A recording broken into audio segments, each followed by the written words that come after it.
Hello and welcome to our new REMAX Lusso video. We're going to be talking about the new changes in property law, and I have here with me Silvia Garcia from Lexlight Abogados Marbella. Hello, Silvia. Hello, Dasha. Very nice to see you. Nice to see you. Silvia, we speak on daily basis. Sylvia normally is the legal representative for all our clients, and you help them throughout the purchase process. But the reason why we're here today is to talk about the new changes in rental law. Is this something you would be able to tell us about? Exactly. So there has been some changes in short-term rental, touristic rental, which is called here in the Costa del Sol. Maybe I can give you a brief idea on the different types of rentals that we have here in Spain, and then come into the modifications that we are seeing right now. Perfect. So first of all, as discussed, we have the short-term rental, touristic rental, which are properties ready for immediate use, offered for a price through platforms like Airbnb or Booking. The duration of these rentals are usually very short, maybe one weekend, a few weeks, 1 month. After that, we have the mid-term rental, the temporary rental, which is intended for people searching for a property for a specific period of time. For example, because they come here to Spain to work during the summer months, or because they want to make a Spanish course here in Spain. And then we have the third one, which is the long-term rental, which is intended for people searching for a property for permanent residency, usually 1 year or more, with the possibility of renewals. The law, as discussed, changes the first rental, the short-term rental, and changes the process of obtaining the license, which is required for this kind of activities. Okay, so in this video, we're gonna concentrate mainly on the touristic short-term rental changes. So Sylvia, what are the main changes in obtaining the tourist license?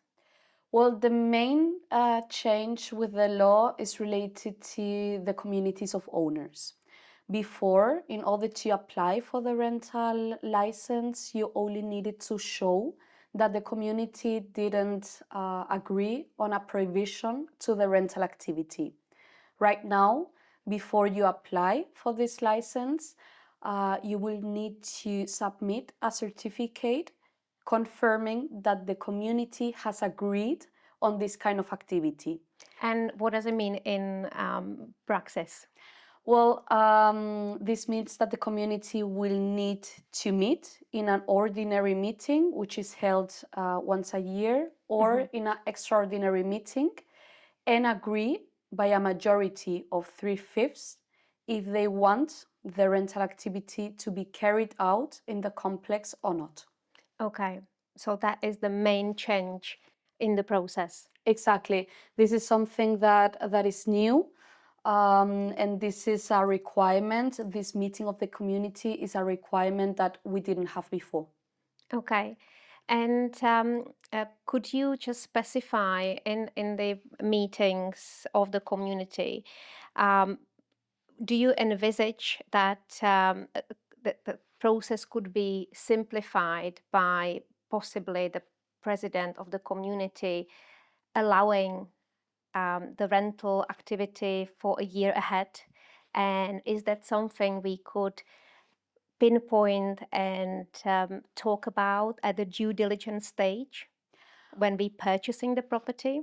That's a little bit unclear right now because the law is very new. It came into force on the 3rd of April, so just a few weeks ago.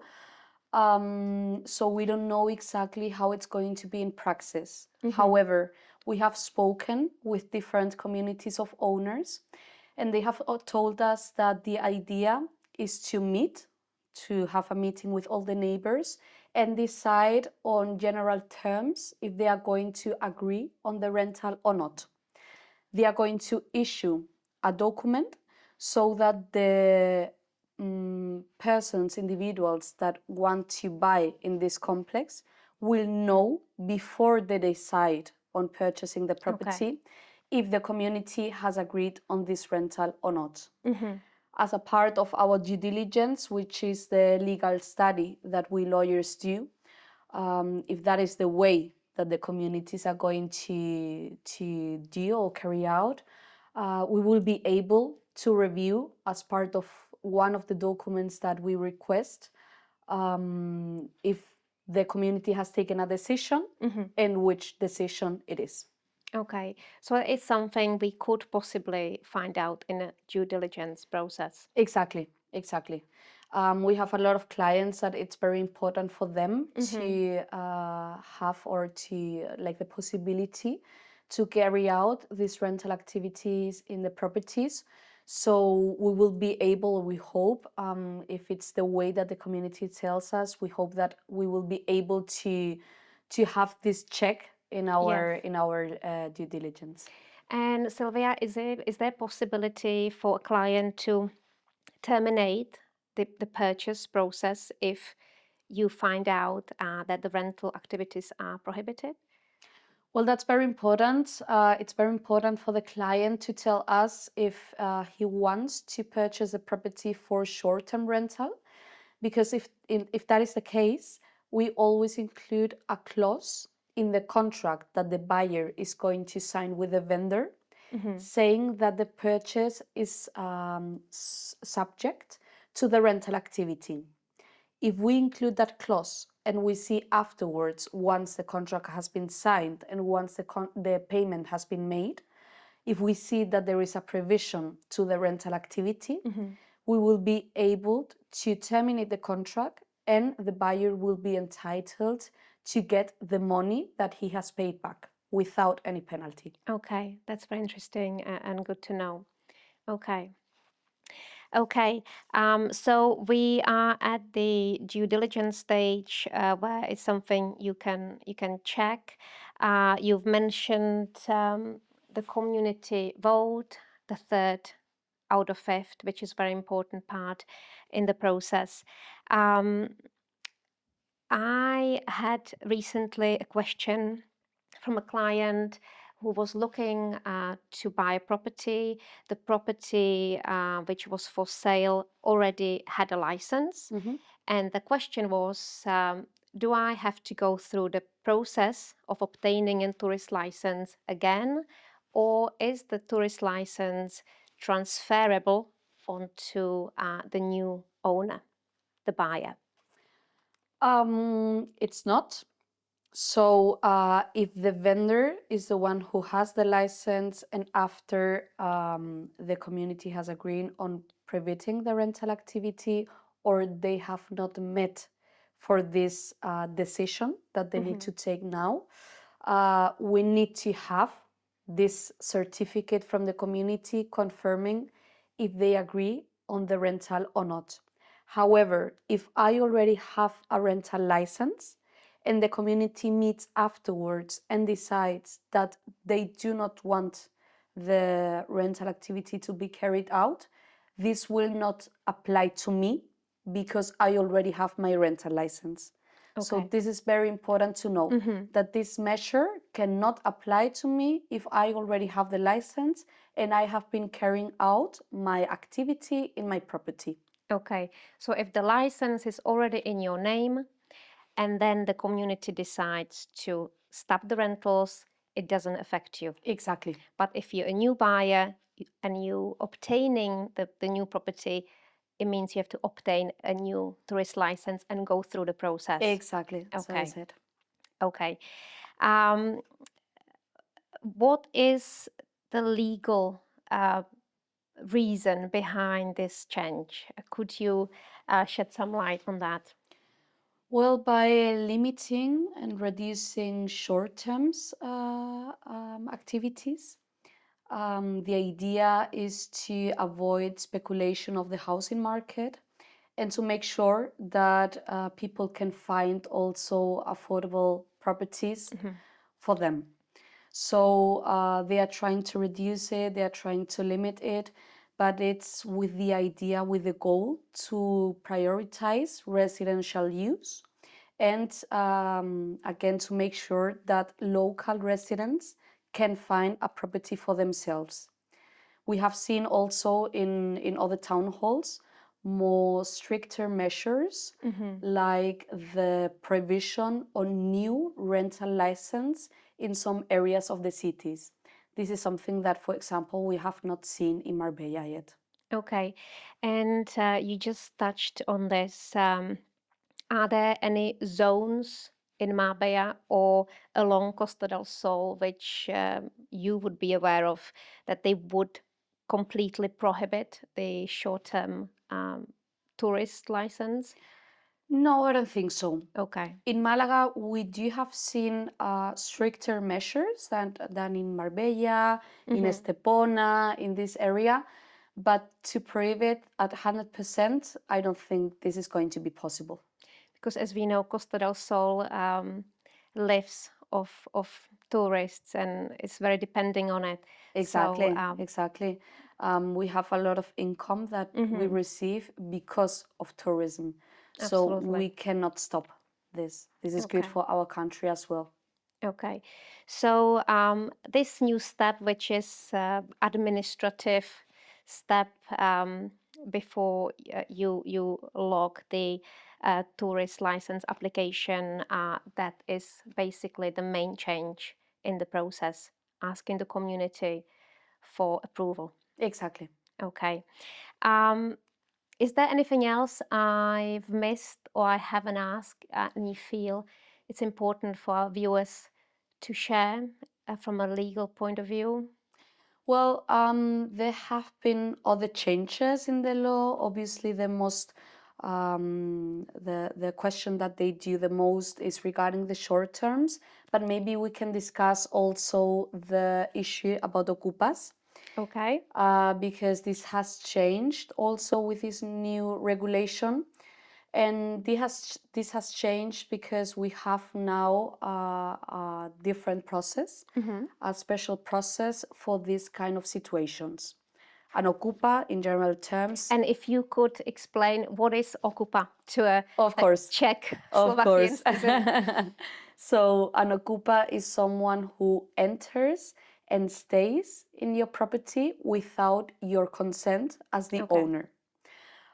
We have different type of ocupas. The person that enters the property that is intended as permanent residency, Hmm. and the property that is for example, a holiday house. Okay.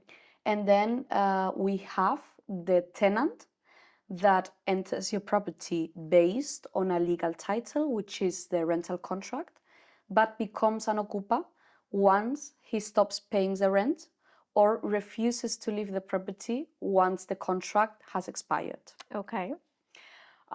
For this type of situations, once you enter a legal process to get that person out of your property, we will have now so-called quick trial, which is juicios rápidos.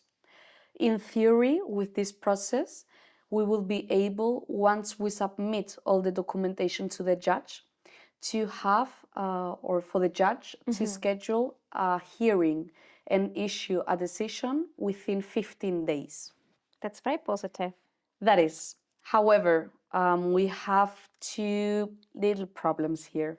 One is that this does not apply to tenants that stay in your property and become ocupas. Hmm. Okay, Hmm. so we will need to find a solution for that.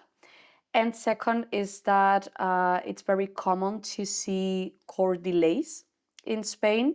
So we will need to see in practice if this measure is as effective as intended. In any case, it's a very positive thing to see that the government is trying to solve this issue and trying to give tools to homeowners Hmm. to avoid these kind of situations. So that's very positive. And in general speech, would you say if you happen to be in a situation as an owner and your property um, um, is habited by ocupas, how long do you have to wait until the police can actually has the power to get them out? Well, my advice is to call the police as soon as you see or as soon as you know that someone has entered your property, because the police can go inside your property and take that person from inside within the first hours. Okay, so that is very positive as well. I don't think so far they actually had the power to do that. But it's very important that they call the police as soon as they know this. Okay, Exactly. okay. That's a good, obviously the best option to avoid an illegal process and to go like against that person through a judicial procedure, is to call the police and have the police deal with this problem. Okay, so that's very positive that the changes has been happening in this department as well. Obviously, I look after the rental for our clients of REMAX Lusso. So, and I look after personally after Airbnb and Booking.com platforms. I just want to update the viewers that there's been also changes in behind the scenes how we register the tourists incoming to Spain. The platforms recently changed, and it's nice to see that we need to declare more information about incoming tourists. Name, um, full name, address, their documents, numbers. So it clearly is going to be safer as well for the owners of the properties who wish to rent out their property to tourists, which is important, isn't it? Yeah, this was also like the idea of regulating the rental activity. We had a problem that a lot of people were renting their properties without meeting the requirements and without having the rental license. So the idea is to regulate the market, the rental market, to carry out this activity as a professional or to delegate it to a management company, which we have a lot here in the Costa del Sol, and to have everything, to have like a little bit of legal clarity Yes. on the process, on the activity. So we have been, as you have mentioned, we have been seeing a lot of modifications. The management companies are there for the clients to explain these modifications, and we see a lot that the management companies do a little bit everything on behalf of the company of the client, because you have to be very careful on each step that you take. You have to, for example, renew the rental license. You have to inform the Junta de Andalucía, which is the regional government here, of the period that you're going to rent the property. So there are a lot of requirements that you need to meet to That's carry out correct. the rental activity. But if you know the requirements that they are, and you are good advised by a lawyer, by an agency, you'll do fine. Yes, that's correct. What I would also like to mention that there is a new calendar with Junta de Andalucía, and when you actually sign up for the tourist license, you need to specify if you want the tourist license to be for full year or if you going to rent in a specific period. I think that was a change since last year. Yeah, exactly. Before it was a general license. You didn't need to renew the rental, you or the license. You didn't have the need to inform the Junta de Andalucía of anything more than that you wanted to carry out this activity. Right now, it's very important that you inform them about everything, that you make also a control of all the tenants that you will have in your property. So you will need to have a control over the rental that you carry out. So definitely more clarity for everyone. Exactly.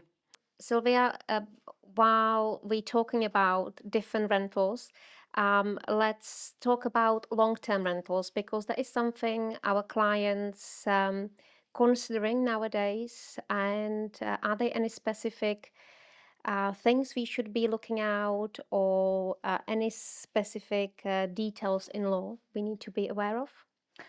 Well, for long-term rental, it's very important that people understand the conditions or the clauses that they need to include in the contract based on the law. In a long-term rental, the owner and the tenant can freely agree on the duration of the contract. However, if the lease is for less than 5 years, if the lessor is a private person, or 7 years, if the lessor is a legal entity, a company, the tenant has the right to stay in the property up to those years. Okay. That means the tenant has the right to stay 5 years or 7 years in the property, depending who the lessor is. Any clause that is included in this long-term rental contract that goes against the tenant's rights will be considered null and void. Okay. So it's very important to know the exact intention of the rental. That means, do you want a temporary rental because the person is coming only for 7 months to Spain, or the tenant needs the property for permanent house? Because if he's going to use the property as his main residence, these clauses apply. That means it's a long-term rental. And we need to be very sure that we do not include in the contract the clauses that go against the tenant's rights. Okay. I always advise when preparing a contract, when preparing the draft of the contract, to have this legal advice, because we see a lot of clients who come to us after they have signed contracts. Maybe they didn't want the consequences of what happened after the signature of the contract, and it's because the draft of the contract was not correct. Okay. So So it's very important to come to Lexlight and get the contract drawn by you. exactly, so is it.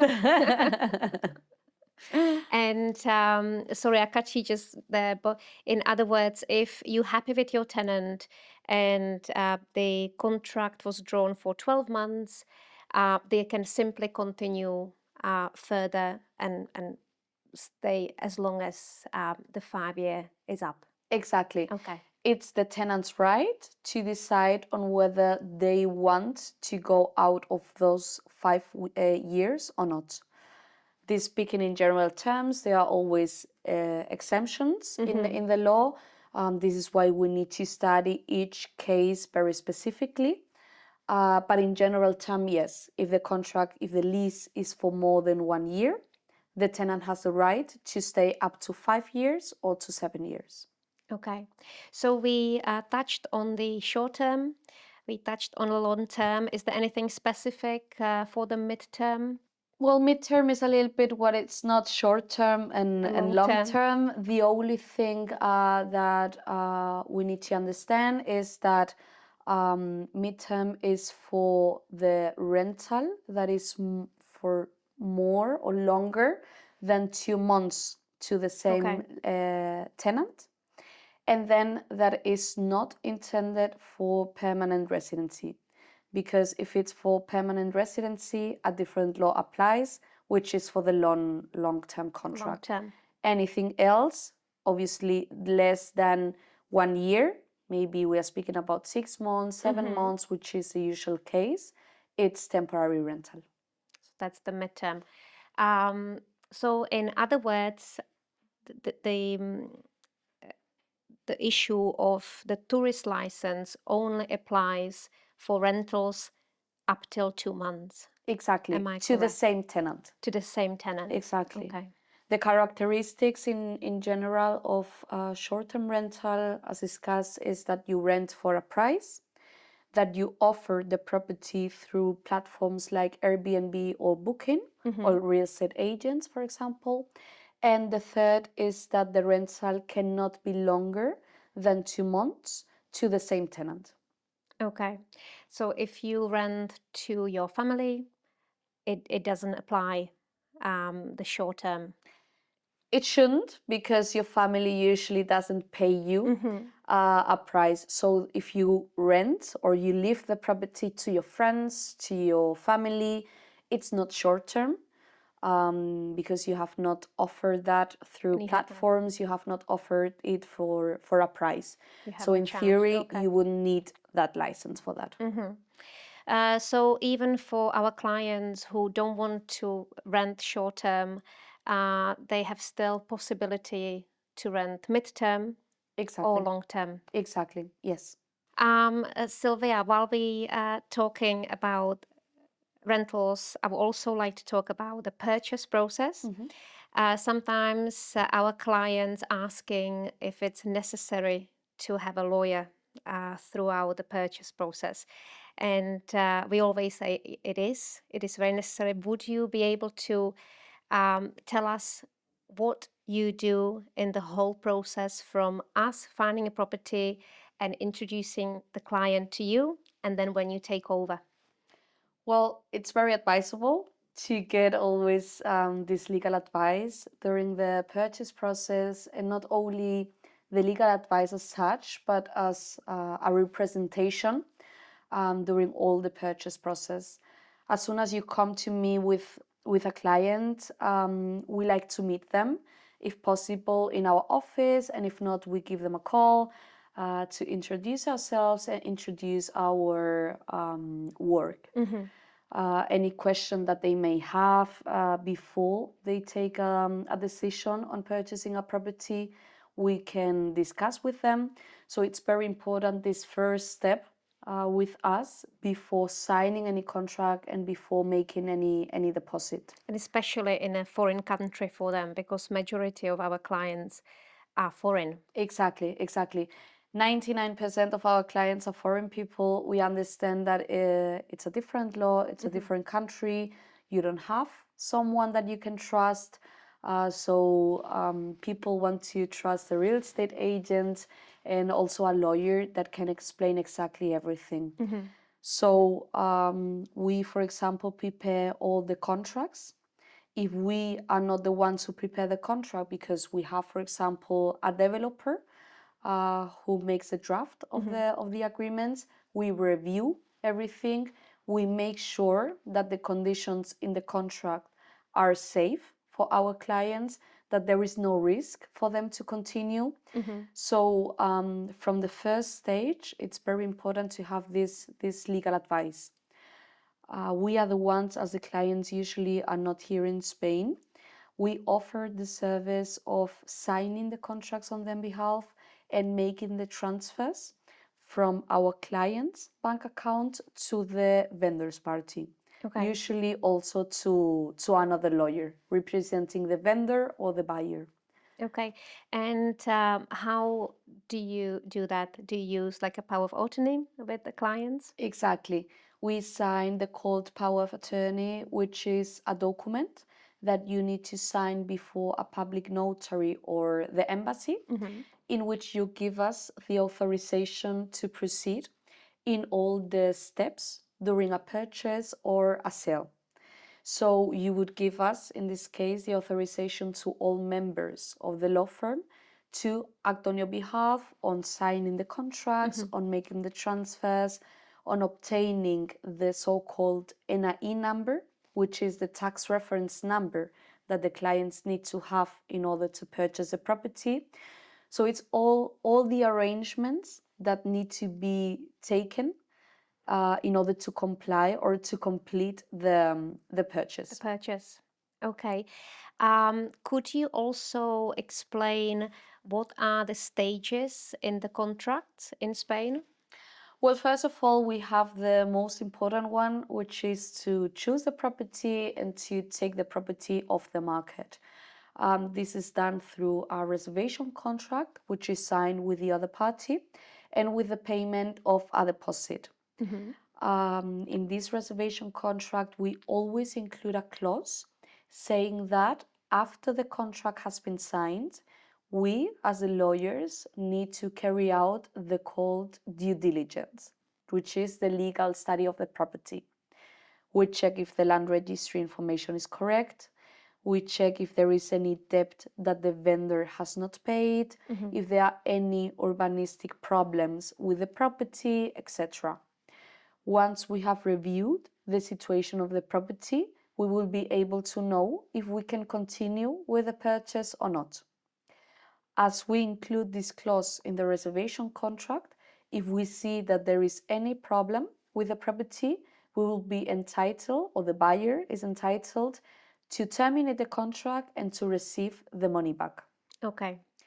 If we see that everything is correct and that we can continue, we go with the second step and second contract, which is the private purchase contract. Hmm. Usually the payment that we need to make, or the buyer needs to make in this stage, is between 10% and 30% of the purchase price. And this is to be paid to the vendor side. This is a more detailed contract in which we include all the necessary clauses for the purchase deed. Hmm. The purchase deed is the last step, which is the public document that we sign before the notary. In that moment, the buyer gets the keys to the property because he becomes the owner of the property. At that moment. So Exactly. that's very important because it is different in Czech Republic. So once you sign, you get a key and you become an owner. Exactly. The notary sends a copy of the purchase deed to the land registry, and the land registry blocks that property for the buyer. Hmm. After that, there is a lot of paperwork that we need to do, such as get the purchase deed from the notary, bring it to the land registry, payment of the taxes, etc. Without this process or this paperwork, maybe there is a time that the land registry unblocks the property for the buyer. But we have a lot of time to do this. This is usually something that we as lawyers do, and we do not bother the client with this. So there's a lot of work behind the scenes. There is, there is, there is a lot. Also, you as a law firm offer a tax advice, Yes, which our clients can do yearly taxes exactly, with yourself, and that's exactly. something you introduce to them at the early stages, right? Exactly. So we don't only offer the assistance from the moment that they have decided on the property until they have completed the purchase, but also after the purchase, such as tax declarations, because a non-resident in Spain needs to buy taxes because he owns a property in Spain, not taxes over his own income, which he will pay in his tax residency, but only for having a property. These are yearly forms that he needs to submit before the tax agency, and this is something that we offer for As them. part of your service. Exactly. Also, for example, the draft of wills. Okay. This is very important for clients who have different properties in the world. It's very advisable to have a will signed in the country where your property is located. Definitely. So after we sign the purchase deed, we always advise to have this will signed with us. Okay, okay.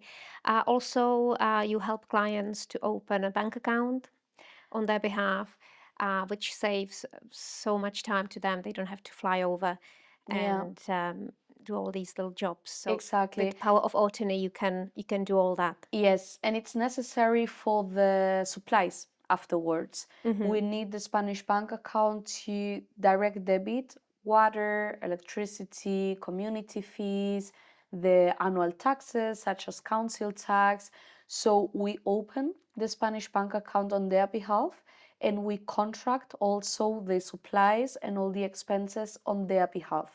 We prepare the direct debit, and then we inform the clients of all the contracts that we have prepared and the amounts that they need to take into account so that they can have sufficient money on the Spanish bank account for all the charges.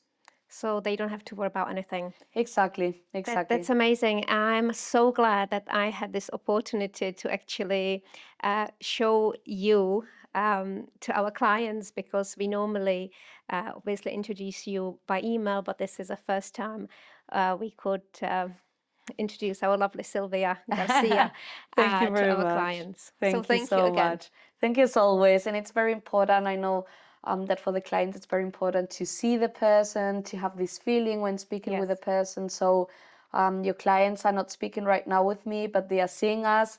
So I hope this is a good feeling for them, Yes. and that decide they purchase a property with you and then come back to me. Yes, definitely. And what's really important that our clients, they don't have time, and sometimes they just want to That's buy true. from Czech Republic or from Yeah, Slovakia, and they can do it. They can do it via a power of attorney exactly. and with your services. Exactly.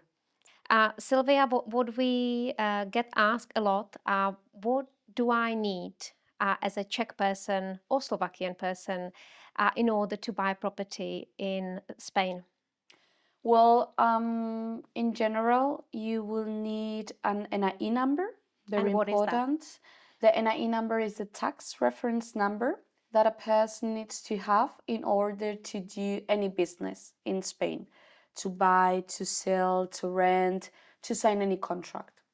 And second is a Spanish bank account in euros, because you will need it for after the purchase has been completed.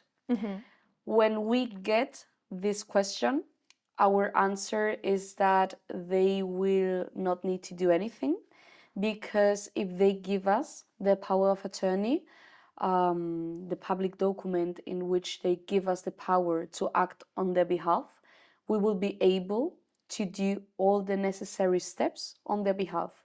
So it's just to sign this document before the embassy or before this public notary, and we will take it from there. Okay, so the simplest way would be the client would come to Marbella.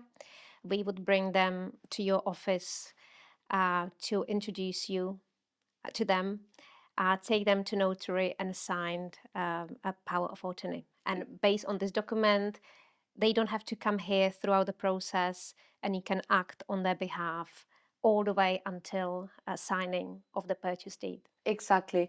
We always advise, or we always like to meet the client when he's in Marbella, searching for properties, looking for properties, so that we can meet him, that we can explain the purchase process, that we can answer any queries that the client may have. And we take opportunity of this meeting to go to the notary's office and sign this power of attorney. Even if we have power of attorney, it's very important for the client to know that we will always request written authorization from the client to act on his behalf.